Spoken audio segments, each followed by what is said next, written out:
వస్తున్నాను. ఓహో అభి అభి తను నిన్ను అయినో అభి ఆలియా ఫోన్ చేసింది, నాకంతా క్లియర్ గా చెప్పింది. తను పద లోపలికి. తను కళ్ళు చూడది నన్ను. అభి ప్లీజ్ నన్ను కలవడానికి వచ్చు, టెన్షన్ ఫ్రీగా ఉండు. కనీసం ఇప్పుడైనా దాని గురించి ఆలోచించుకో. పద లోపలికి పద, జాగ్రత్తగా నడు. పద.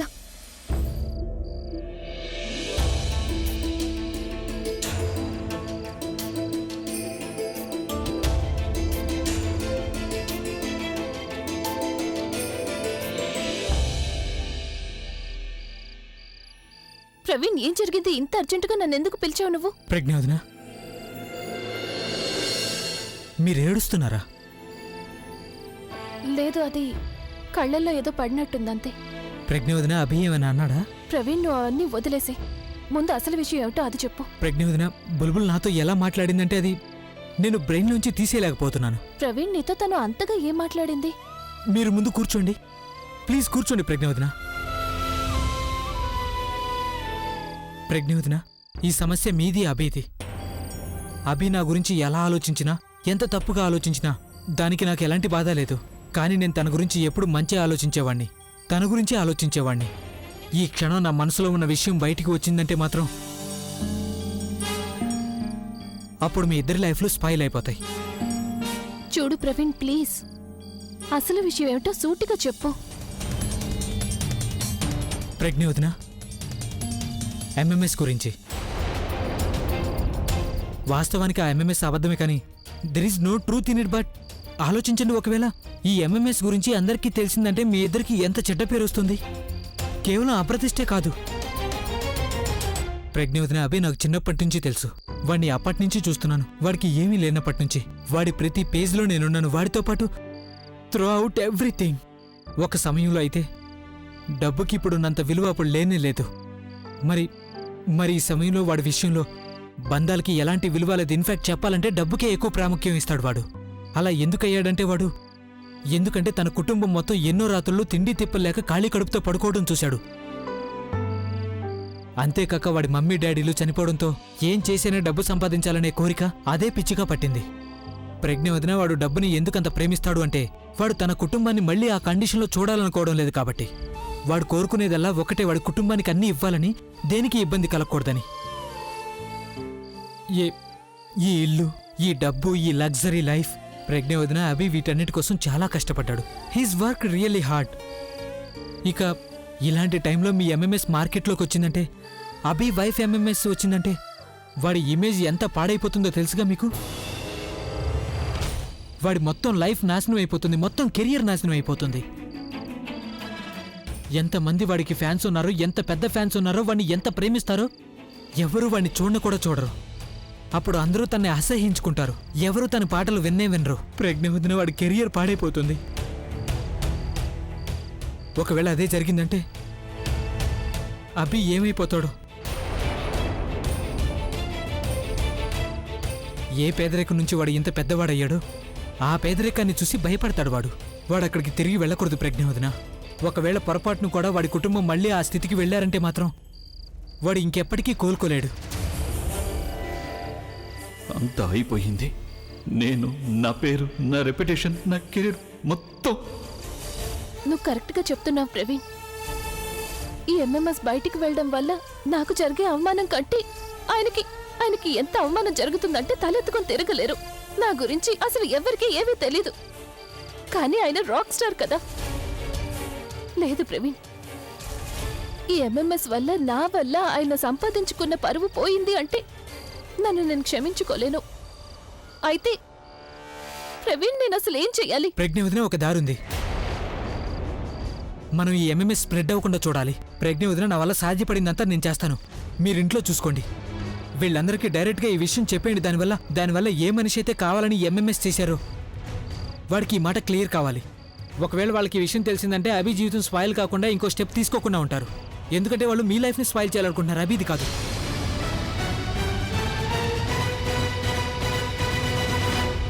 నీకు తెలుసా తను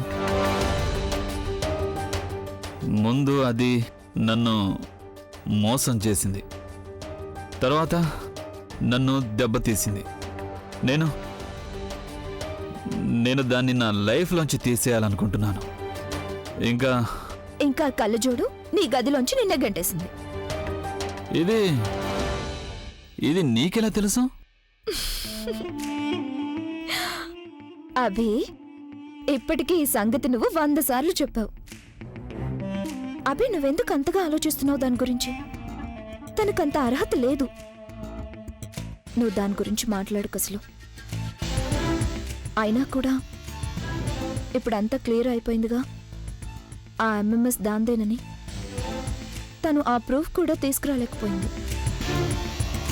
నా మాట విని దాన్ని రేపొద్దున్నే దాని సామాన్తో సహా ఇంట్లోంచి బయటికి గెంటేసాయి. ఇంక నువ్వు నాన్నమ్మ గురించి అస్సలు ఆలోచించుకో. నేను ఆవిడ్ని చూసుకుంటాను. రాత్రి పగలు సేవ చేస్తాను. ఎంత సేవ చేస్తానంటే ఆ కళ్ళజోడు కనీసం గుర్తు కూడా రాదు. చెప్పాలంటే అభి, నేనే విధంగా నాన్నమ్మ మనసులో చోటు సంపాదిస్తానంటే ఆవిడ మన పెళ్ళికి నో చెప్పదు. దాని తర్వాత మనం కావలసిన విధంగా లైఫ్లో బతుకుదాం. యునో అభి, ఎన్ని రోజుల తర్వాత మనం ఇలా ఒంటరిగా కలిసాం. అంతకుముందు నువ్వు సింగిల్గా ఉన్నప్పుడు ప్రతి వీకెండ్ వచ్చేవాడివి. ఆ రాత్రుల్లో మనం ఇలాగే ఒకరి కౌగిట్లో ఒకరం గడిపేవాళ్ళం. అభి, నేను ఈరోజు రాత్రి కూడా నీ కౌగిట్లోనే.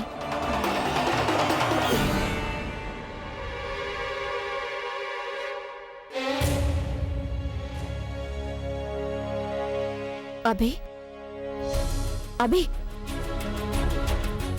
అభి,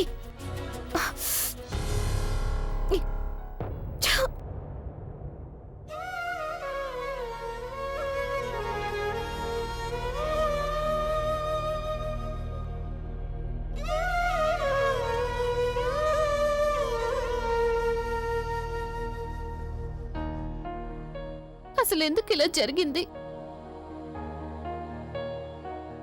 ఆయన నాశనానికి నేనెలా కారణమయ్యాను? ఒకవేళ ఈ ఎంఎంఎస్ బయటికి వెళ్ళింది అంటే అప్పుడు లేదు, అందరూ ఆయన చూసి నవ్వడం నేను చూడలేను, నేను తట్టుకోలేను. అభి వైఫ్ ఎంఎంఎస్ వచ్చిందంటే వాడి ఇమేజ్ ఎంత పాడైపోతుందో తెలుసుగా మీకు. వాడి మొత్తం లైఫ్ నాశనం అయిపోతుంది, మొత్తం కెరియర్ నాశనం అయిపోతుంది. ప్రజ్ఞ వదిన వాడి కెరియర్ పాడైపోతుంది. ఒకవేళ అదే జరిగిందంటే అభి ఏమైపోతాడు? ప్రవీణ్ చెప్పింది నిజమే. ఒకవేళ వీడియో లీక్ అయిందంటే ఆయన కెరియర్ మొత్తం పాడైపోతుంది. అది ప్రజ్ఞ వీడియో అని ఎవరు అనరు. అందరూ దాన్ని ఏమంటారంటే రాక్ స్టార్ అభి భార్యకి సంబంధించిన ఎంఎంఎస్ అంటారు. నేనేం చెయ్యాలి భగవంతుడా? నేను నిరపరాధినని ఈయన ముందు, కుటుంబం ముందు నిరూపించుకోలేకపోయానిక లోకం ముందు ఎలా నిరూపించుకోగలను? పైగా ఆయన కోపంగా బాధగా ఉన్నప్పుడు నేను ఆయన్ని అర్థం చేసుకోకుండా గదిలో నుంచి బయటికి పంపించేశాను.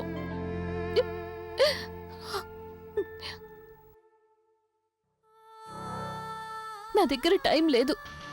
నేను ఇలా నోరు మూసుకొని కూర్చోకూడదు. వెంటనే నేను ఏదో ఒకటి చేయాల్సిందే. నేను ఆయన సంతోషానికి కారణం కాకపోయినా పర్వాలేదు, కనీసం ఆయన బాధకైనా కారణం కాకుండా ఉండాలి. నేనేదో ఒకటి చెయ్యాలి. వెంటనే నేనేదో ఒకటి చెయ్యాలి. కానీ నేనేం చేయాలి, ఏం చెయ్యాలో నాకేం అర్థం కావట్లేదు. ఆయన్ని ప్రమాదం నుంచి కాపాడడానికి ఈ తప్పును నా నెత్తిన వేసుకోవాలి. ఆయనకు అవమానం జరగకుండా ఉండాలంటే ఆ అవమానాన్ని నేను భరించాల్సి ఉంటుంది. ఆ ఎంఎంఎస్ రియల్ అని చెప్పేస్తాను. ఏం జరుగుతుంది? జనం నన్నే అంటారు కదా, నన్ను క్యారెక్టర్లెస్ అంటారు. అంతకంటే ఏమంటారు? నేను నా భర్తని కాకుండా ఇంకెవరితోనో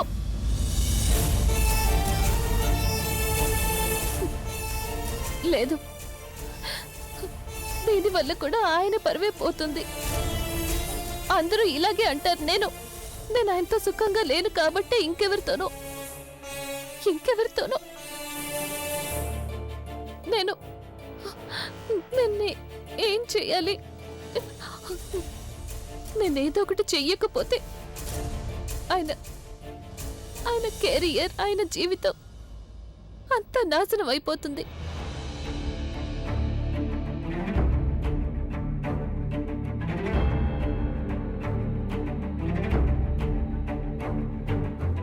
ఎలాగైతే ఆ రోజు ఆయన తన ప్రాణాలకు తెగించి మా కుటుంబం పరువు, అలాగే మ్యారేజ్ హాల్ని కాపాడారో అదే విధంగా నేను కూడా ఆయన కెరియర్కి ఎలాంటి మచ్చ రానివ్వను.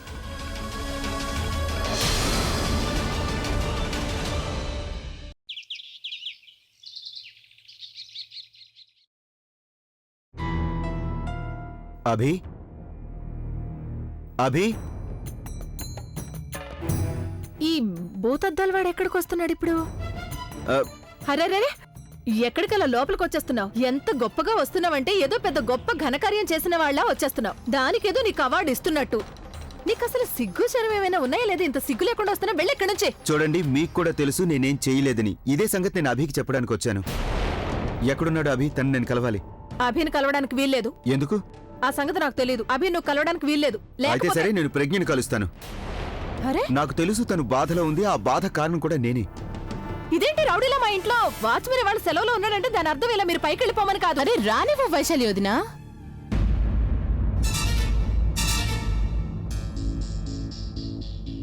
ఏం చేస్తున్నాను వైశాలి వదినా? బయట వాళ్ళని ఆపాలి మనం, కానీ రోజు వచ్చే వాళ్ళని ఆపకూడదు, తెలిసిందా? ఒకసారి ముందు నుంచి వస్తారు, ఇంకోసారి వెనక నుంచి వస్తారు, రైట్? నేను ప్రజ్ఞని కలవాలి. అరే సురేష్ గారు, మీరు ప్రజ్ఞని కలిసి ఏం చేస్తారు? ఆవిడతో మీకు ఏం పనో చెప్తే అది నేనే చేస్తానుగా. నాకు తెలుసు మీరు ఇక్కడికి డబ్బు కోసం వచ్చారు. డబ్బా? డబ్బే. మీరు చేసిన పనికి డబ్బైతే మీరు తీసుకుంటారు కదా. ఆఫ్టర్ ఆల్ మీరు మాకు సాయం చేశారు ప్రజ్ఞని ఎక్స్పోజ్ చేయడంలో. సరే చెప్పండి, ఎంత డబ్బు కావాలి మీకు? ఎలాంటి మొహమాటం లేకుండా ఎంత అమౌంట్ కావాలో మీరు చెప్పండి, ఇచ్చేస్తాను. అంటే ఇక్కడ జరిగిన దానికి నువ్వు నాకు డబ్బిస్తావా? లేదు లేదు లేదు లేదు, యూ మిస్టేకెన్. సురేష్ గారు, ఇక్కడ జరిగిందంతా అదే ఆ SMS తయారైన దాని గురించి. నేను మీకు డబ్బులు ఇస్తానండం లేదు. Oh god, how could you think about it? నేను బంటి బబ్లీల ట్యూషన్ ఫీజు గురించి మాట్లాడుతున్నాను. ఇప్పుడు చూడండి, మీరు ఆ ఇద్దరు పిల్లలకి చదువు చెప్పారు కదా, వాళ్ళ ఫ్యూచర్ సెక్యూర్ చేశారు. వాళ్లతో పాటు మీరు మీ ఫ్యూచర్ని కూడా సెక్యూర్ చేసుకోవాలి కదా, యూనో ఇండైరెక్ట్లీ. అర్థమైంది. ఇదంతా నీ ప్లానింగ్ అన్నమాట. అంటే కావాలని నువ్వు ప్రజ్ఞని ఇరికించావు. ఏం మాట్లాడుతున్నారు సురేష్ గారు మీరు? మీరు ఇలాంటి వారు అనుకోలేదు. మీకు చాలా బాగా తెలుసు, ప్రేమలో ఇలాంటివి జరిగిపోతూ ఉంటాయి. అండ్ లుక్ ఎట్ యూ, మీరు ఎగ్జాంపుల్ అనుకోండి. మీరు కూడా ప్రజ్ఞతో లేదు లేదు, ఇలా నాకు ముందు అనిపించేది. లేదు, మీరు ప్రజ్ఞని కాదు, ప్రజ్ఞ చెల్లెల్ని ప్రేమిస్తున్నట్టున్నారు కదూ.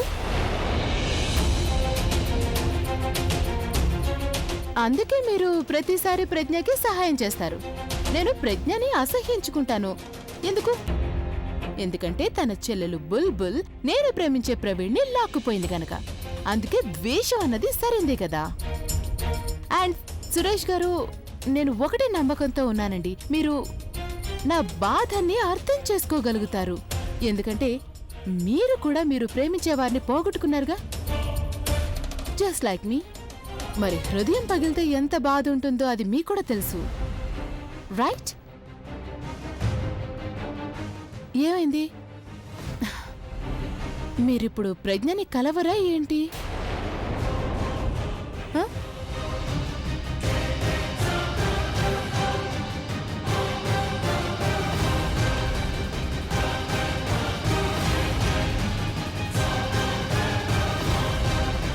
అలీ, ఏంటిదంతా నా తలకెక్కడ?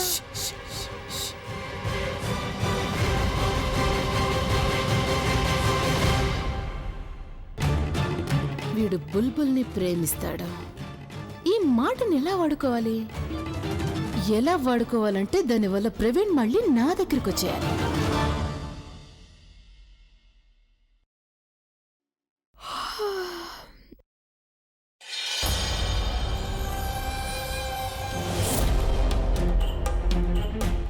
అభి,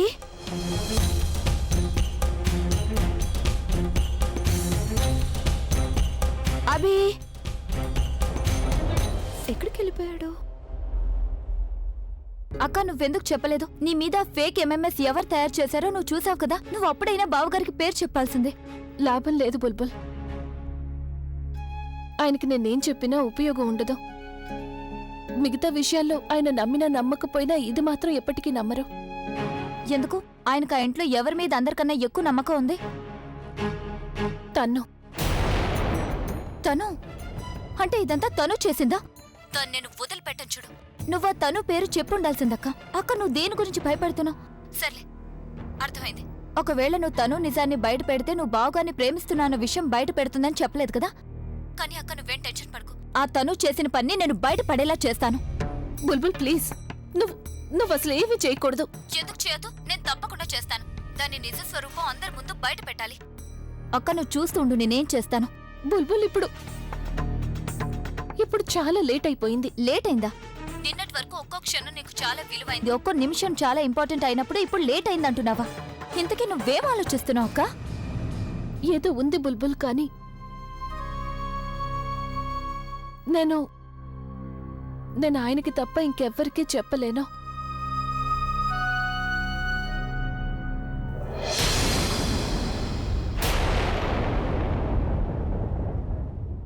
రియలీ?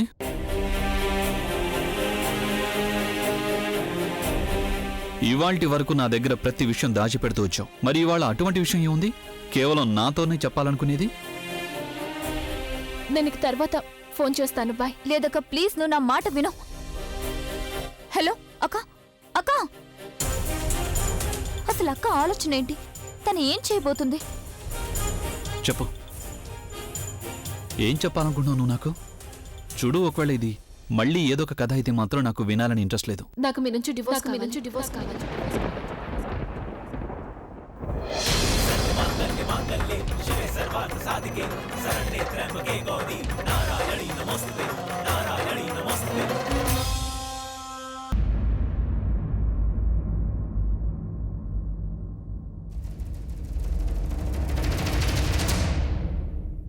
ఐఎమ్ సారీ, నేను నిన్న రాత్రి చాలా తాగేశాను. అందుకే నాకేం అర్థం కావట్లేదు. నా తల తిరుగుతోంది. నాకేంటో ఏది సరిగా వినిపించట్లేదు. నేను వెళ్ళి మొహం కడుకొని వస్తాను. మీరు సరిగ్గానే విన్నారు. నాకు మీ నుంచి డివోర్స్ కావాలి. ఇప్పుడు మీ నుంచి విడిపోయాకే నేను ఇంట్లోంచి వెళ్తాను. నీ ఒంట్లో బాగానే ఉన్నప్పుడు మరి ఇలాంటి మాటలు ఎందుకు మాట్లాడుతున్నావు? నువ్వేమన్నా గుర్తుందా? నేను మీకు దూరం అవుతున్నాను కానీ మీతో విడిపోవటం లేదు అన్నావు. మరి ఇవన్నీ ఎందుకు మాట్లాడుతున్నావు? ఎందుకు అంత ఆశ్చర్యపడుతున్నారు? మీకు చాలా సంతోషంగా ఉండాలిగా. మీకు ఇక నా బాధ వదిలిపోతుంది. మీరు ఉండగానే నేనెవరో మరొక వ్యక్తితో సంబంధం పెట్టుకున్నానని నమ్మారు. మీరు నన్నెంతగానో ద్వేషిస్తున్నారు. కనీసం నా మొహం కూడా చూడ్డానికి ఇష్టపడ్డం లేదు. అందుకే నేను మిమ్మల్ని వదిలి శాశ్వతంగా వెళ్ళిపోవాలి అనుకుంటున్నాను. మీకు ఇదే కదా కావాల్సింది.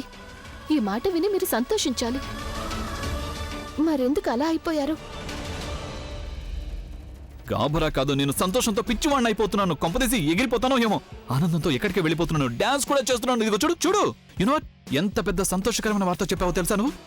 నీతో డివోర్స్ తీసుకోవటం అంటే నాకు ఆస్కార్ గెలిచినంత ఆనందంగా ఉంటుంది. And the Oscar goes to Abhi Mehra for the best divorce of the year. Oh my God! ఒకవేళ నన్ను ఆకాశం నుంచి కిందికి దింపి మునగ చెట్టుకు వేలాడగట్టట్లేదు కదా. ఇదిగో చూడు, మగవాడివి కాదు కానీ మగవాడిలా మాటిస్తున్నావు నువ్వు. ఏది చెప్తున్నావు అది చేసి చూపిస్తావు కదా. చూడు, నాకేం తెలీదు ఇంత మంచి బుద్ధి నీకు ఎక్కడి నుంచి వచ్చిందో. నీ భగవంతు నుంచా లేదా ఆ భూతద్దాల వాడి నుంచా నాకు తెలీదు, కానీ ఎవరైనా కానీ ఈ మంచి బుద్ధి ఇచ్చిన వాడిని ఐ లవ్ దట్ పర్సన్. చూడు, పెళ్లిలో నేను నీకు తోడివ్వలేదు కానీ డివోర్స్లో మాత్రం నీకు తప్పకుండా తోడుగా ఉంటాను. నువ్వొక విచిత్రమైన మెజిషియన్. ఇన్ని విధాల ట్రిక్కులు చేసావు, ఇంకా ఈ ఫినాలే ఉంది చూడు, ఇది అద్భుతమైంది. It's just ends with a bang.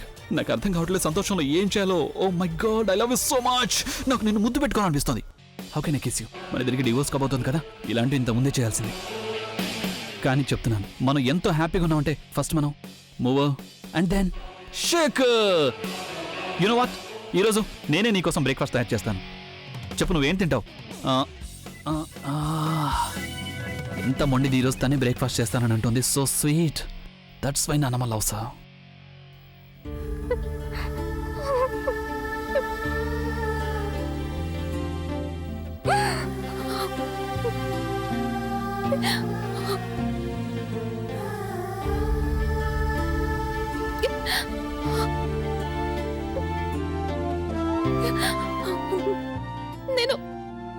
నేను ఈ నిర్ణయం తీసుకున్నాను ఎందుకంటే నాకు వేరే దారి లేదు. కానీ